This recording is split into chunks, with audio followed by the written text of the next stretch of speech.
What's up, guys? Posted up a video. I haven't done this before. My buddy Sean, he used to live up here in Portland. Uh, he definitely does different types of builds than I do. Definitely more leaning towards a show bike. But he sent me through a little video he did of a Hoffman Flash. So we're gonna post it up. But one thing, Sean, when you're watching this, you gotta film Hamburger, not Hotdog. It's for YouTube. Hamburger. So hopefully you guys enjoy watching Sean. Super good dude. He lives down in Texas now. He used to live up here. He's actually from Texas. Kind of been around for a while. So check him out, and I'll holler at you guys soon. All right. I got a box today. Looks like my box came from Shattered Goods. And time to get going on some of these Hoffman projects I've been kicking around for a little bit too long. Hopefully get ready for this coming show season. So we'll show you the first one. Again, I'm moving some parts around and making things work and trying to get some bikes together for the show. So that way every year I try to bring out something pretty decent. So let's go ahead and flip this around, and I'll show you the next. So those who know that dropout knows it's going to be a Condor and an SC93. So I've been kind of piecing this thing together, trying to get everything somewhat correct. It's not perfect. It's kind of on the budget side for now.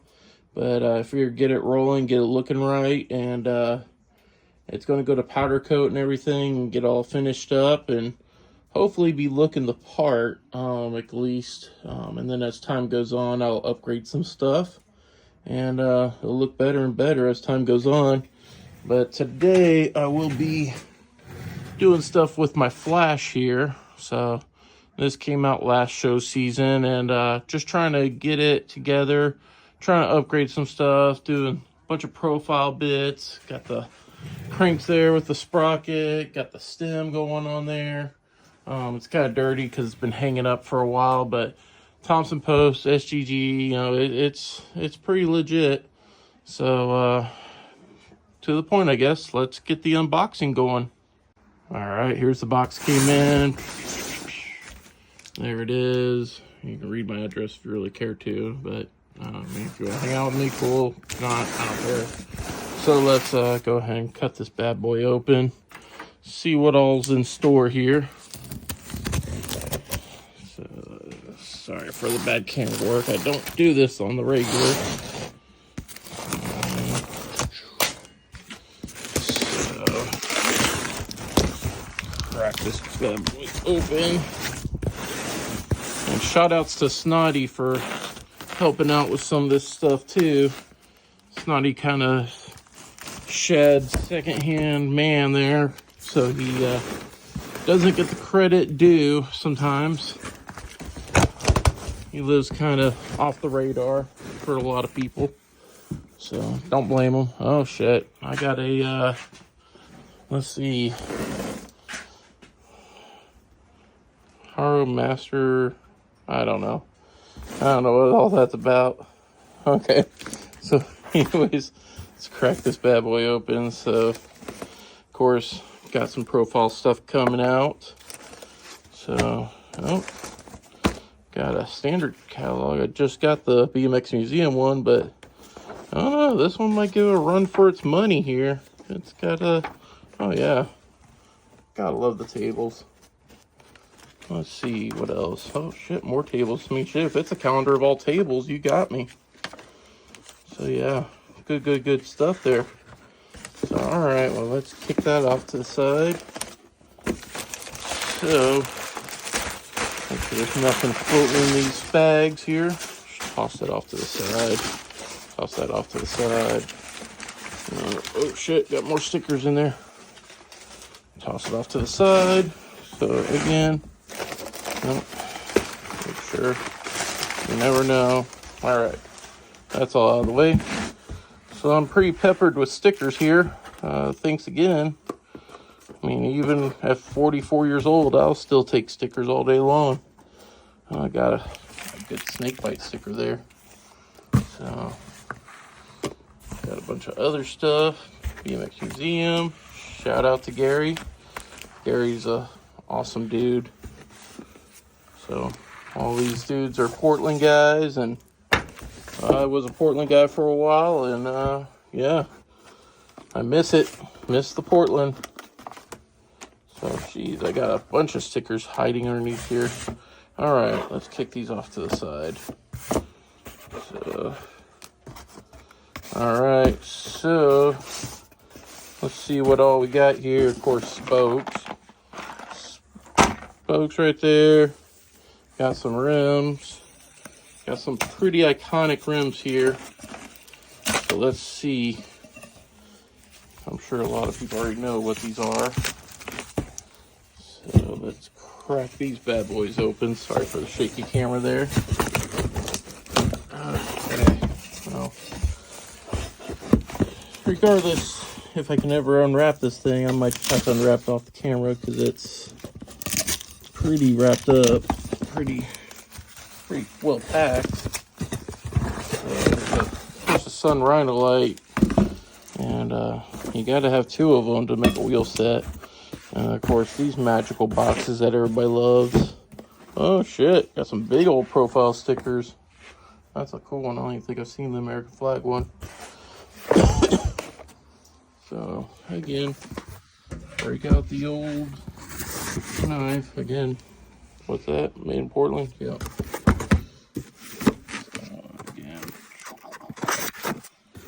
Alright. Crack these open. Alright. Woo-wee. We'll packing off those.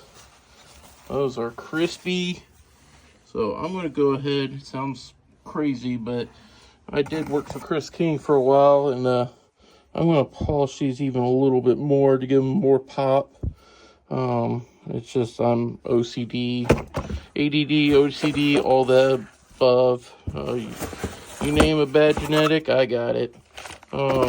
Again, got a American bottom bracket, and I need to slap a correct bottom bracket in that boy. So got some red nips going with the red theme, and then got a Profile Elite here. So again, if I can open it without screwing everything up here, be great. Okay. So again, for the ratchety tatchety, got some cheater gear, I guess you'd say, because this would not be from its era, but I mean, come on, you gotta love that sound. And yeah, that looks like about it. So yeah, let's see how this project ends up. I'll give you little updates as I go. All right, now, so I just polished the front hub. This is the rear. You can see a little bit of lines from the machining and stuff, a little bit of witness lines.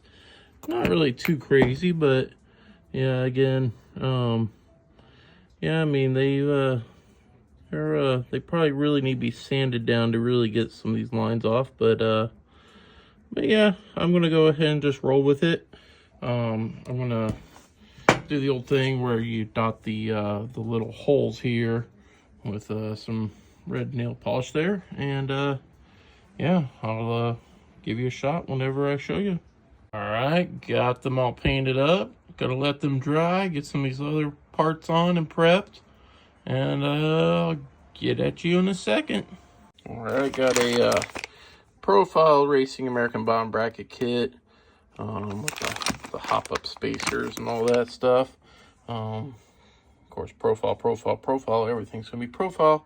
So yeah, just gonna slap this on, get those cranks dialed in, get that spacer right, get it spinning nice, and yeah.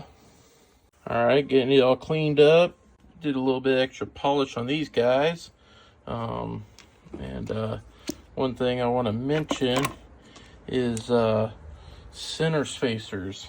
So there's always a hot debate if center spacers are needed. in my opinion, and I've been doing mechanic stuff forever and been BMX since 93. Absolutely, I mean, if you want your bearings to last and you want them to spin free, if you don't, I mean, and you're doing like tail whips and no footers and stuff, I ain't doing all that, and I like my bearings spinny, so that's what they're meant to do, and that's what they're going to do. So again, there's an easy way to really figure out your center spacer. Some people always have issues with it, and it's as easy as just sliding this stuff together here, and then just bringing it over to your actual bike, and then holding up. So you want a little bit of play, not a whole lot, but yeah, this one that came out of the bike, so it's pretty close. Once it fully compresses, I think we'll be on the money. So again, yeah, run your center spacer. They give it to you for a reason. So again, going to get these cranks on, and I'll show you how they spin. So again, got the cranks on here. Everything's polished up. Got it nice and shiny for you. One thing I noticed, Profile does not polish the backside of these sprockets. I don't know if they used to. It's a Whippet sprocket. But again, so I went ahead and hit it on the polishing wheel real quick. Could have sanded it a little bit more, gotten it mirror finish, but it's on the backside, and for something that normally never really gets attention, clearly, I mean, she's shining already. So yeah, got the center spacer correct. Everything's good on it. Got everything spaced out correctly. And one of the things that you can do once you get everything spaced out right, and if it's still kind of binding just a little bit, take a tap and lightly tap with a metal hammer on your spindle bolt. And what that does is it shocks everything together, gets it all aligned, and then makes it go and just spin a little bit better. It's always a good habit just to go ahead and do it. I already did it to these guys, so that's one trick that I learned from Chris Rickard over at ORP here in Houston, Texas. And again, he can make steel bearings run like ceramics. Again, these are new bearings, so their new bearings are heavily packed with grease. You can always dry run them, meaning take all the grease out, just put a little bit of oil in them, and then spin them on a drill at a high RPM, and that breaks in the bearing a little bit more, and then makes it spin even better. It's kind of a little racer trick there for you. It does shorten the life of your bearings just a little bit, but yeah, it'll get them good. Again, I'm not that worried about it. This is just kind of a Carpet Queen show bike, but I might actually race it at Frogtown. So then again, I do want to make it all nice and free and dialed in. I mean, why not take the time to make your bike perfect? And so yeah, I mean, it's she spins pretty good. You know, it could be a little bit better, like I said. You know, I could do the bearing trick and some other stuff, but I mean, I'm barely touching it, and it's, you know, there's no parasitic draw on that really. So yeah, on to the next part of it, and I need to get these wheels laced up. All right, so about to lace this guy up, and there's lots of different things you can do, but one thing I want to show you, I was opening up boxes, and I was worried I needed some springs for this guy's 990s, because they are, I can't find them, and you can't buy like the caps on their own. So you can find the springs, but the caps are like non-existent for some reason. So Chad and Snai went and dug through the treasures here. Let's pull these spokes off to the side. And yeah, they got me the caps. Not only the caps, but for the people that know 990s, there's the shorter ones and the taller ones. So they actually gave me the taller ones, which is awesome, because that would be the error correct. So I'm going to clean these guys up and get those mounted on that 93 Condor. But yeah, I'm about to start lacing this guy. So that will be all together. I'm gonna do the front first, and then I'll get on that back one as soon as it's all dried up. So got this one all cleaned up, dried up, ready to go. And one thing I was going to also mention is, so some people, you might be wondering why I got Q-tips there. Some people do different things. Some people dry lace their wheels. Some people do spoke prep on the threads. Like the DT spoke prep, it's great, but the problem being is it cakes up and it gets, it peels off as soon as it starts going. Some people use thread locker, which I might actually use, because normally I use boil linseed oil. Sounds weird, but it's an old spoke wheel build trick, and it gums up the threads enough to where the nipples don't back off. But I also use the lube. I'll dab some lube on these nipple seats with the Q-tips, and that way whenever you spin your nipples, they spin freely, and yeah, they lock themselves up really good and get your wheel nice and tight. And yeah, a tight wheel is a stiff wheel. All right, well, let me get going on this, and I'll show you a finished wheel hopefully in this next video. All right, one thing I do want to show, not to go on a full wheel build kind of tutorial here. So basically, whenever you lace a wheel, there's A type and B type. Almost all rims are B type. What that basically means is how the holes are staggered. If the hole's on this side versus the other side, it would be a type rim. Pretty much almost non-existent. It just means you have to start your lacing a little bit different. But for the most part, again, you'll never see a type rim. I mean, I'm not saying they don't exist, but anytime they're staggered, they're going to probably be a B type rim. Again, a little nerd knowledge there for you. But yeah, I'm going to actually use, for my spokes, I'm going to use a little bit of retaining compound on those threads. Again, like I said, some people use Loctite.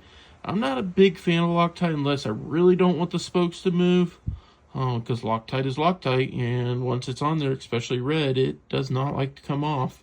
So the retaining compound is a low kind of one where it's more for like bearings and stuff to take up gaps and stuff.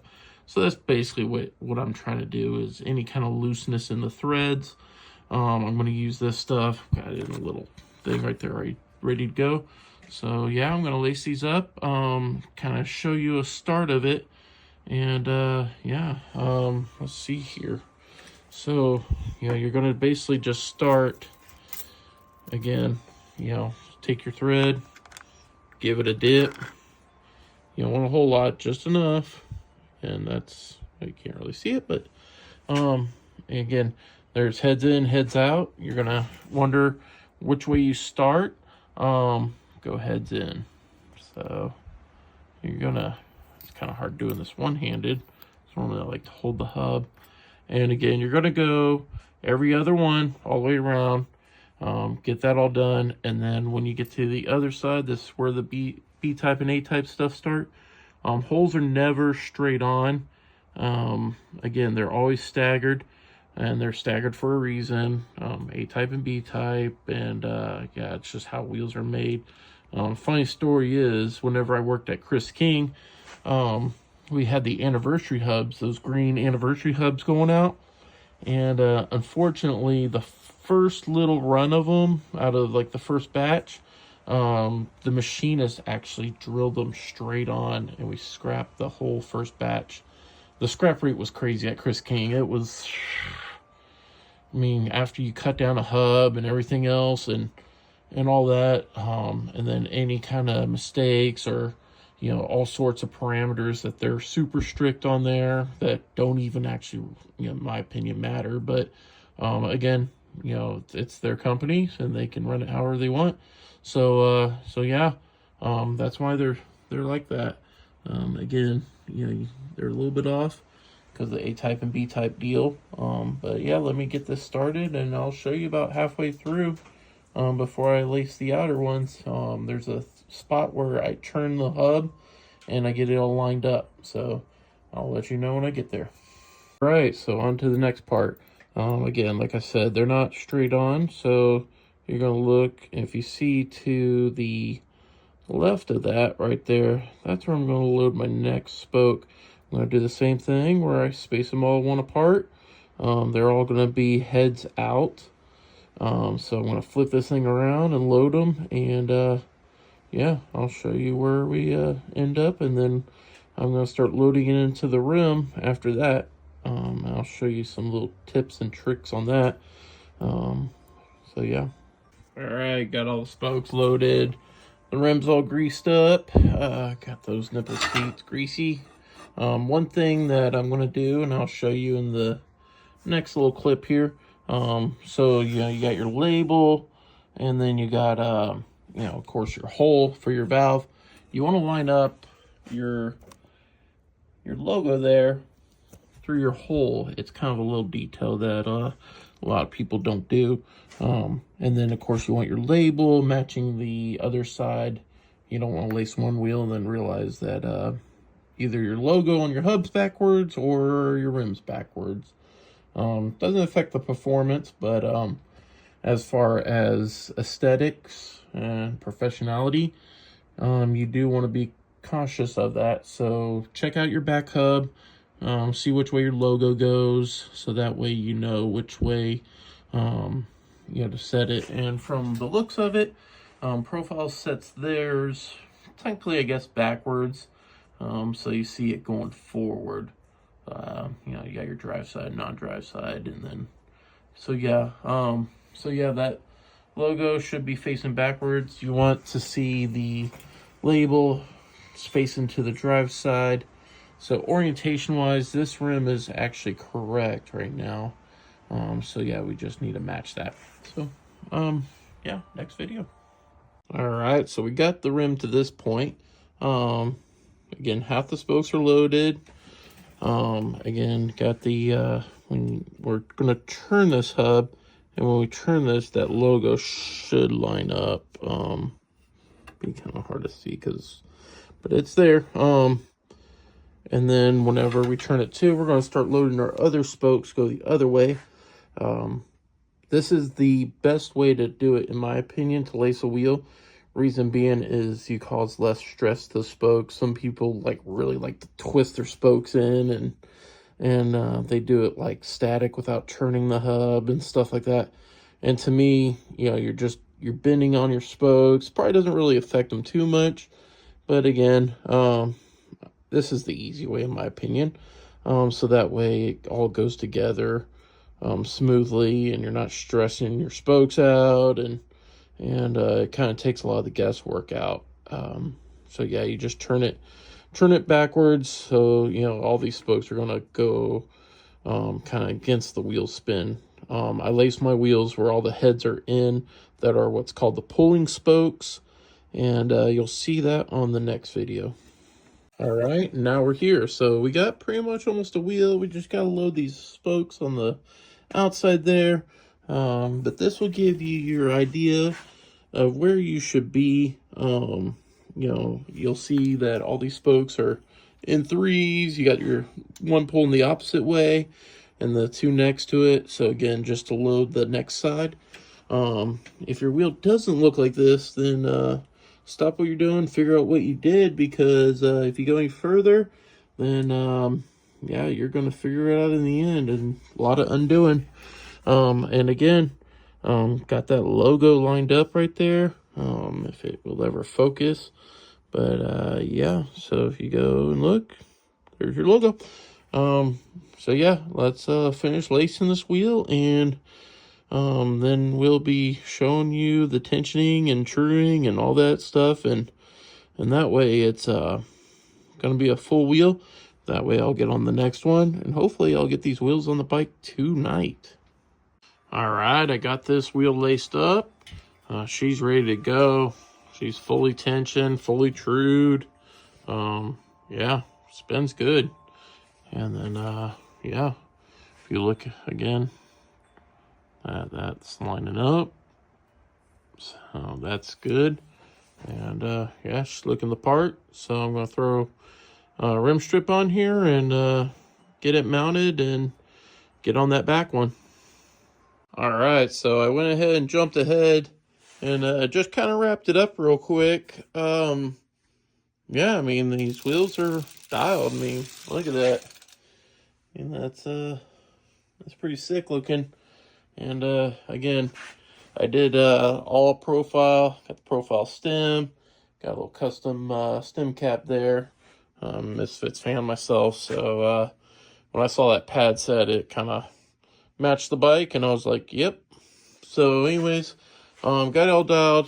It's a little slow just because the everything's kind of breaking in and all that. I mean, and I got my chain like stupid tight, but that's the way I like it. But again, Thompson post, SGG seat, all profile stuff, cleaned up, ready to go. So yeah, I mean, this bike's basically done. I don't know what else I can do to it, but yeah, on to the next, which is that guy right there. So get that one dialed in, and I think for this year, unless I come up on something else, you never know, but that's gonna be the next go right there. So I'll keep y'all posted.